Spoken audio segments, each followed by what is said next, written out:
October 7, 2024 దైవిక నడకలోని రహస్యములు.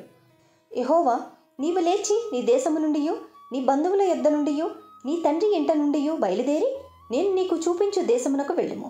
ఆదికాండము 12:1. ఆదికాండము 12:1 అబ్రహాము కల్దీయుల ఊరును విడుచుటలో ఎంతో పెద్ద త్యాగము చేయవలసి వచ్చినను దేవుడు వేరే విధములో దానికి ప్రతిఫలం ఇచ్చినట్లు చూచుచున్నాము. ఎక్కువగా పశువులు ధనము పొందుటకు అతడు సొదొమ గొమొర్రాలకు పోవలసిన అవసరం లేకపోయాను. దేవుడు తన సొంత విధానంలో అతని అక్కర తీర్చుచున్నాడు. మన అక్కర తీర్చుటకు దేవుడు తన సొంత మార్గము కలిగి ఉన్నాడు. కనుక విశ్వాసులమైన మనము ఎక్కువ ధనము సంపాదన పొందుటకు లోక పద్ధతులను మార్గములను అవలంబించాల్సిన అవసరం లేదు.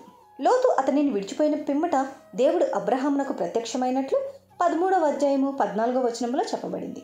అతడు దేవునికి విధేయుడై లోతు నుండి ప్రత్యేకింపబడిన తరువాత అబ్రహామునకు దేవుడు ఎక్కువ సూచనలు ఇచ్చాను. ఆయన అతనితో ఇట్లు చెప్పాను, ఇదిగో నీ కన్నులెత్తి నీవు ఉన్న చోట నుండి ఉత్తరపు తట్టు, దక్షిణపు తట్టు, తూర్పు తట్టు, పడమర తట్టును చూడుము.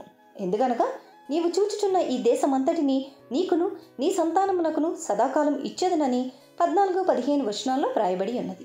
దేవుడు అబ్రహామునకు అతని సంతానమునకు ఎట్టి స్వాస్థ్యమును ఇవ్వగోరియుండెను, అధికముగా అతనికి చూపించుచుండెను. ఎంత గొప్ప భాగ్యం ఇది! ఆయన మనల్ని ఆశీర్వదించడానికి ఎన్నో మార్గాలు ఉన్నాయి. కాబట్టి నీవు ఆశీర్వదించబడడానికి ఈ లోక పద్ధతులను పాటించవలసిన అవసరం లేదు. ఆమేన్. Praise the lord.